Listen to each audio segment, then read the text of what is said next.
O que é a autoimagem? Como é que ela é formada? O que é, então? A autoimagem é essa imagem que você tem de você e que, enquanto você não recicla essa imagem, não ajusta essa imagem, você tem o que a gente chama de crises de identidade. Imagem tem a ver com a sua essência, com a sua identidade. Então, quanto mais crises de identidade você tem, ou crises existenciais, menos você se conhece, talvez, menos você se aceita, provavelmente. Ok? Então, essa imagem que a gente carrega da gente começa a ser formada lá na infância. Quando você era criança, criancinha, e quem é mãe aí pode observar isso nos seus filhos, pai, mãe, né? Você só recebia e armazenava as informações que recebia lá no seu inconsciente. Você não tinha ainda o que a gente chama do sistema nosso cognitivo desenvolvido para selecionar as coisas. Você estava recebendo. Você vai crescendo, você vai recebendo e respondendo aos estímulos. Então, lembra, se alguém está aqui e ainda não conhece, tem um vídeo também no meu Instagram sobre a teoria dos post-its. Um vídeo rápido.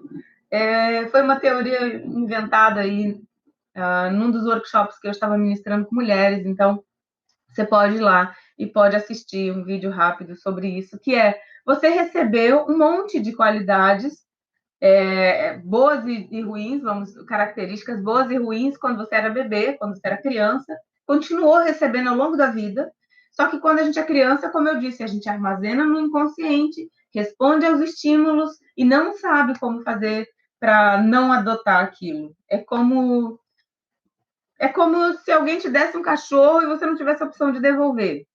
Que horror a comparação, mas é mais ou menos isso. Você tem que ficar com aquilo. Mas, na verdade, no caso desses post-its, no caso dessas características, você é a única pessoa que tem condição de mudar, de mudar essa impressão que você tem de você. Ninguém pode fazer isso no seu lugar. Então, quando você era criança, recebia estímulos, recebia essas mensagens, recebia essas características positivas e negativas, elogios, críticas, e tudo só ia ficando armazenado de acordo com o que você ia percebendo.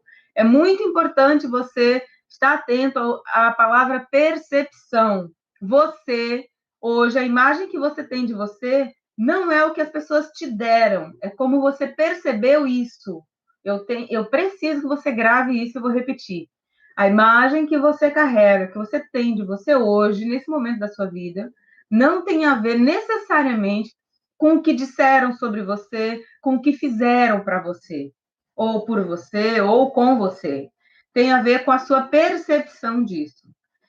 Porque às vezes os seus pais fizeram tudo que eles puderam imaginar, tudo que eles, nossa, se mataram, como se diz, para dar tudo para você em atenção, em carinho e tudo possível, e você ainda assim não percebeu isso como amor e não se sentiu amado o suficiente. Aí cresce com algumas ausências na sua alma, ok? Quando você, seguindo então, na infância você recebe, não tem como fazer um filtro, você não tem isso desenvolvido ainda, vai armazenando lá no fundão, na sua caixa preta, no seu inconsciente. Quando você chega na adolescência, aquela fase incrível, maravilhosa, né? Até tem um livro muito interessante que está na minha lista para ler. Eu fiz só uma leitura rápida, muito. Eu preciso me aprofundar na leitura, que é A Passagem Claustrofóbica da Adolescência para a Vida Adulta.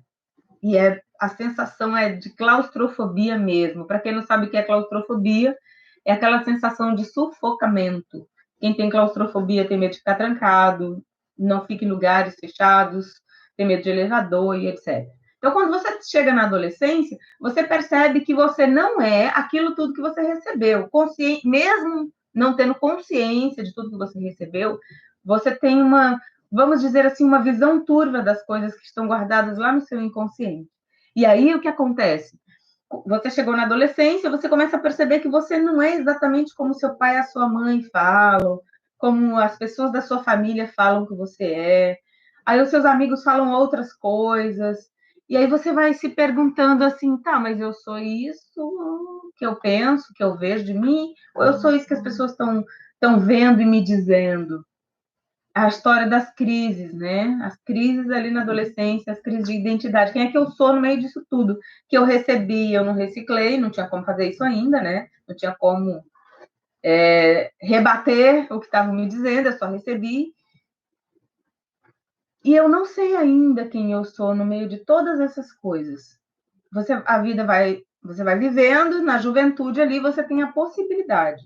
Normalmente a gente começa a assumir uma posição diante da vida, mesmo sem ter essa certeza toda de quem a gente é, entre assim o que os outros dizem que nós somos, o que os outros pensam a nosso respeito e o que eu penso ou imagino de mim mesmo. A gente não tem muita certeza. E aí a gente tem a possibilidade, sim, de ter um bom conceito sobre a gente, de ter uma imagem saudável sobre si mesmo. Só que para isso você precisa investir num processo de se conhecer e se desenvolver. Se conhecer tem a ver com a troca dessa imagem que você tem de você, ou como eu costumo dizer lá, a troca dos post-its. Você vai trocar aquilo que te deram. Por exemplo, se chamaram você de birrento lá na sua infância, ou moleque birrento, se joga no chão, faz birra e não desiste quando não consegue as coisas. Tem uma coisa positiva nisso? Olhando hoje para a criança birrenta? Tem. Persistência, né? Até apanhou porque era birrento, você ficou de castigo, sei lá qual era a sua realidade.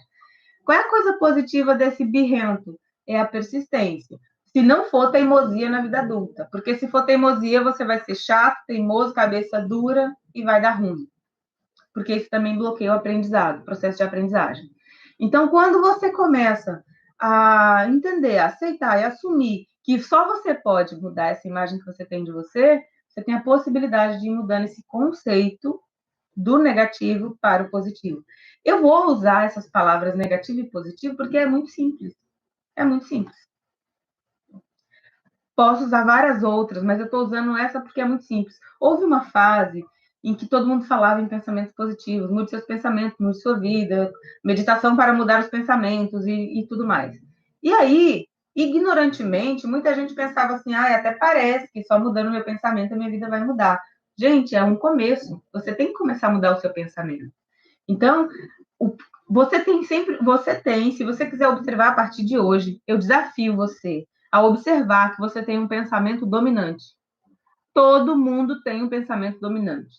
Quando você está na sua dor, você tem um pensamento dominante. Quando você está no seu melhor, quando você está usando o seu potencial, usando seus recursos internos, você está no positivo, vamos dizer assim. Quando você está na sua dor, você está no negativo. Quando você está usando seus recursos, seu potencial, você está no positivo. Observe a diferença do seu comportamento, observe a diferença dos seus resultados quando você está na dor, quando você está no seu melhor, no seu potencial, na sua essência. Observa. Eu desafio você a observar. E eu desafio você ainda, todos os dias, fazer a troca. Você sabia que mesmo diante das dificuldades, é possível você aproveitar a vida e você se alegrar? Nossa, Ione, que loucura! Mas é verdade. Porque a alegria não é a felicidade espiritada. Como felicidade é quando é momentâneo, é quando você ganhou alguma coisa, quando você conquistou alguma coisa, quando uma música alegrou teu espírito, quando você teve um momento incrível e mudou sua estação cerebral, né? Igual quando a gente muda estação de rádio. Alegria não, gente. Alegria é um dom que Deus nos dá, é um dom de Deus. Que eu posso me rasgar e chorar e viver sofrendo, ou eu posso escolher me alegrar. É uma decisão. Passa por uma decisão. Parece maluco no primeiro momento se você ainda não experimenta essa vida. Mas eu te desafio a experimentar. Ou você vive se arrastando. Não, eu não posso me alegrar com o jeito que o mundo tá. Eu não preciso entrar em depressão porque o mundo está passando por uma crise. Crises existiram desde sempre, vão existir desde e vão existir para sempre. Até para sempre aqui nesse planeta, né? Então, retomando, quando você era criança, você só recebia e foi formando essa imagem de você. Na adolescência, você teve aquelas crises maravilhosas. Tem algum adolescente aí ou todo mundo já passou dos 28?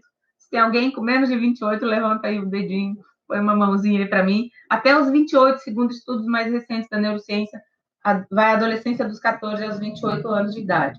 Depois a gente entra na juventude, que é quando a gente é meio que exigido pela vida, esse ciclo dali dos 28 até os 42, para a gente se posicionar. É o momento que a gente vai ter outro tipo de crise, que é Vai casar, não vai casar, já casou, já tem filho, vai ter filho, não vai ter. E aí, em que pé que está a sua carreira?